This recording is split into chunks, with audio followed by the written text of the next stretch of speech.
China, the world's oldest continuous civilization, a state with 4,000 years of history, which for centuries considered itself the Middle Kingdom.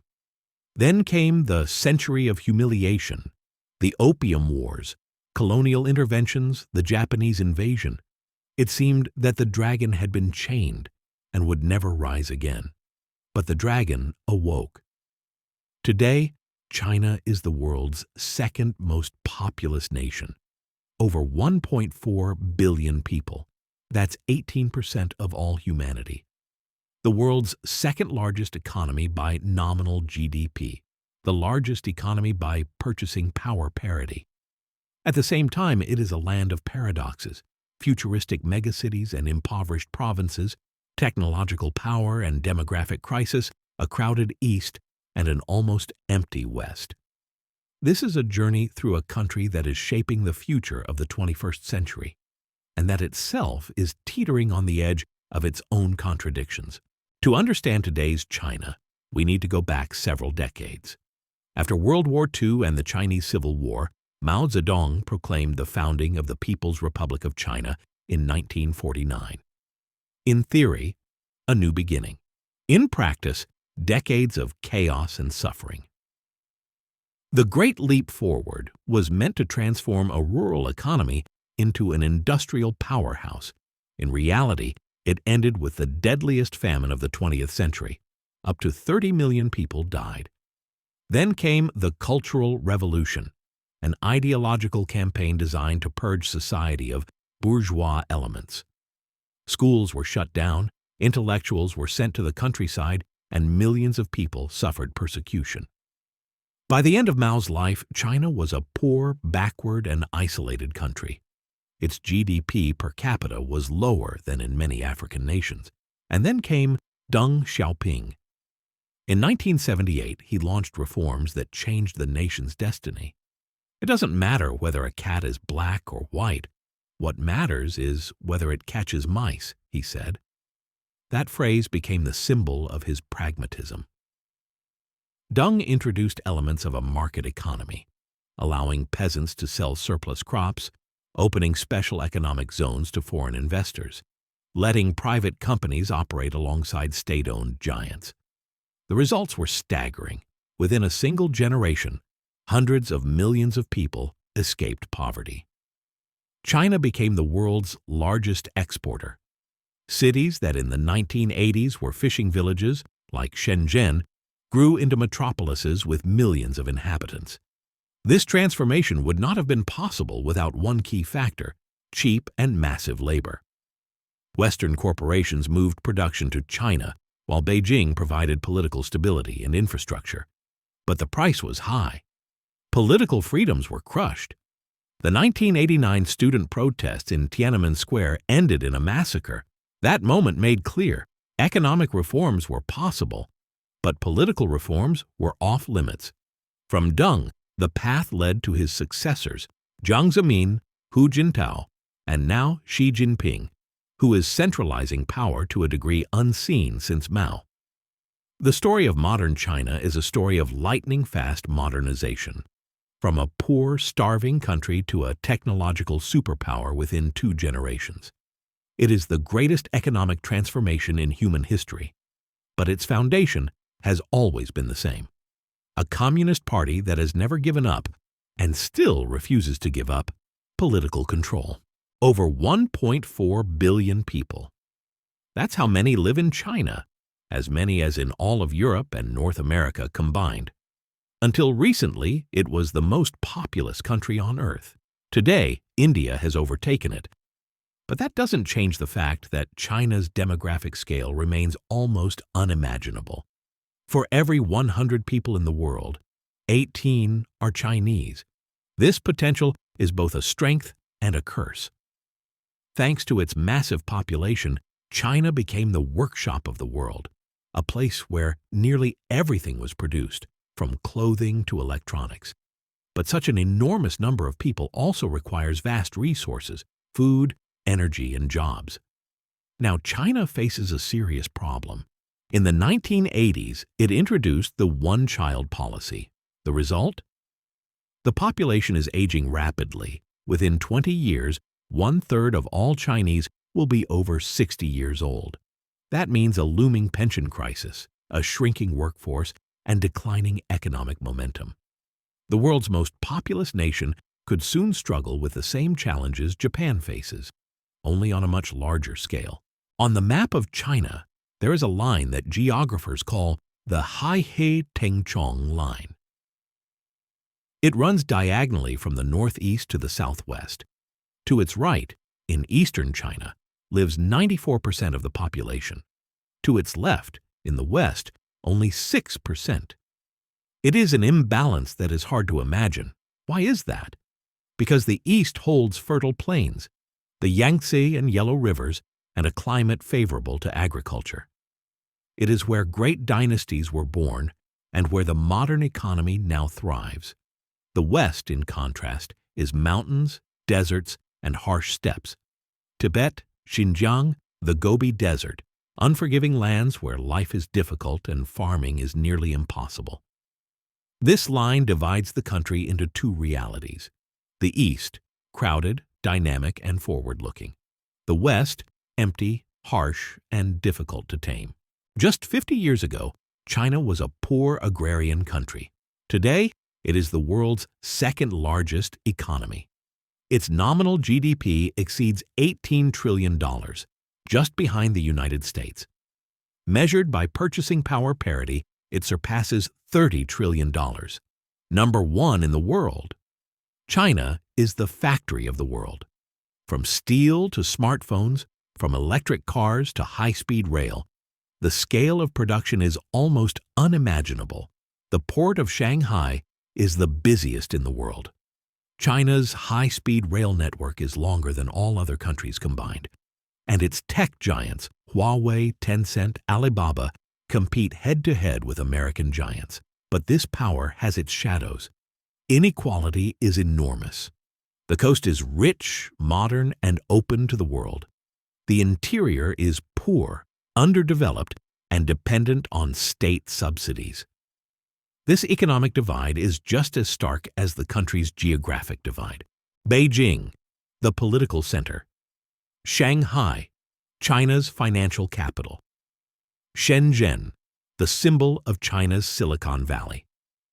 Chongqing, the largest city in the world, with over 30 million inhabitants. China is home to more than a dozen megacities with populations over 10 million. They look like visions of the future. Futuristic skyscrapers, maglev trains, airports larger than entire European cities. But beneath the glittering skylines lie serious problems. Smog that chokes residents, housing prices that rise faster than incomes, the hukou household registration system, which restricts the rights of rural migrants. Hundreds of millions have left the countryside to work in the cities. Yet many lack equal access to education or healthcare compared to locals. It is a civilizational leap, but one paid for with enormous social costs. Beijing. The symbol of the city is Tiananmen Square, vast, monumental, surrounded by government buildings and futuristic skyscrapers. On the streets, thousands of premium cars. In shopping malls, Dior, Louis Vuitton, and Apple stores. The average salary in the capital is several $1,000s a month, higher than in Poland. But just a few hundred kilometers into the countryside, you enter a completely different world. In villages in provinces like Guizhou, Gansu, or Henan, the average monthly income is often just $200 to $300. Brick and clay houses, no sewage systems, no modern hospitals. For many residents, daily life is a struggle for basic necessities: water, fuel, food. This contrast is one of China's greatest paradoxes. On one hand, some of the world's most futuristic megacities. On the other, rural provinces that look more like developing countries than the globe's second-largest economy. The state is trying to reduce these differences. Programs like Develop the West have brought new highways, infrastructure projects, and high-speed rail that connects villages with metropolises. But the reality is that most of the wealth still flows to the coast. where industry, trade, and technology flourish. Internal migration is massive. Over 280 million Chinese are Minggong, migrant workers who left their families in the countryside and moved to cities to work in factories. Yet the hukou registration system means they are still treated as second-class citizens. Their children are often denied access to urban schools, and they themselves lack full healthcare rights. Beijing versus the provinces. Two worlds that technically exist within one country, yet differ as if divided by the border of two civilizations. This tension is a ticking time bomb, because if billions in investments keep flowing only to the coast while the countryside is left behind, China could face a major social crisis. If the East is megacities, the West is an almost empty expanse. Tibet, the roof of the world where life unfolds at over 4,000 meters above sea level. Xinjiang, vast deserts and mountains, home to Uyghurs and other minorities. Inner Mongolia, steppes, winds, and a harsh climate. Only a small percentage of Chinese people live in these regions. They are sparsely populated lands, but of immense strategic importance. This is where the resources lie: oil, gas, coal, and rare earth metals. This is where China shares borders with India, Russia, and Central Asia. But it is also a zone of political tension. Tibet, resistance against Beijing's dominance. Xinjiang, repression of the Uyghurs, re-education camps, an issue that outrages the West. The western frontiers are a laboratory of Chinese control, and a reminder of just how difficult a country China is to govern. The one-child policy also left behind dramatic gender imbalances. China has over 30 million more men than women. The largest surplus of bachelors in the world. The state is now trying to reverse the trend. The one-child policy has been abolished. Families are encouraged to have 2, even 3 children. But young Chinese increasingly choose not to, because life in big cities is expensive and the social pressure is overwhelming. It is a crisis that could undermine the entire economic strength of the Middle Kingdom. China's economic rise has come at a price. The air in its cities is often toxic. Rivers are filled with industrial waste. Forests have been cut down on a massive scale. The state is trying to respond, building the world's largest solar farms, investing in wind and nuclear power. Yet still, about 60% of China's energy comes from coal. The symbol of this policy is the Three Gorges Dam, the largest hydroelectric plant in the world. It provides electricity to millions, but at the cost of destroying unique ecosystems and forcing millions of people to relocate. In the north, the Gobi Desert is swallowing up farmland. In the south, rice paddies are competing for water with cities and industry. China knows its future depends on the environment and on whether it can stop its own pollution. China today is not only an economic power, but also a military one. Its armed forces are the largest in the world. It is building aircraft carriers, bombers, and ballistic missiles. It is advancing in cyber warfare and artificial intelligence for the military. But military power is also about geopolitics. China's Belt and Road Initiative aims to link Asia, Europe, and Africa through networks of roads, railways, and ports. China is investing heavily in Africa, South America, and the Middle East. Yet the greatest flashpoint remains Taiwan, the island Beijing sees as a rebellious province. For the United States, it is both an ally and the world's key producer of semiconductors. The conflict over Taiwan is a potential spark, one that could ignite a war between the two greatest powers on Earth. If the West is defined by Facebook and Google, China has its own counterparts, and they are growing even faster. Huawei Gear, telecommunications. Tencent, gaming and messaging. Alibaba, online commerce. ByteDance, owner of TikTok, the app taking the world by storm. But digital China is not only about business, it is also about control. The social credit system scores citizens. influencing whether you can buy a ticket, get a loan, or land a job. Facial recognition cameras are everywhere. The internet is tightly censored. China is a laboratory of the future, where technology and control merge into a single system. For some, a terrifying vision. For others, proof of state efficiency. In China, one phrase has been repeated for years. The individual is nothing. The collective is everything. This is not just a propaganda slogan. It is a philosophy that permeates everyday life. The state knows almost everything about its citizens. Facial recognition cameras stand on every corner, from megacities to small towns. The surveillance network, often called the biggest brother in the world, numbers more than 600 million cameras. That means the average Chinese person is recorded hundreds of times a day. Then there is the Great Firewall, a wall of internet censorship. Facebook? Blocked. Google? Unavailable. Twitter? Doesn't exist. In their place stand Chinese equivalents, not only alternatives, but also tools of control. And finally, the social credit system. Every citizen is rated based on their actions. Do you pay your bills on time? Do you buy alcohol? Do you criticize the government online? Your score can decide whether you can buy a train ticket, get a loan, or send your child to a good school. For the authorities, it is a tool of order. For critics, a dystopian nightmare. Yet the paradox is that many Chinese accept the system. Why? Because it provides a sense of security. Because crime in cities has fallen. Because chaos has been replaced with stability.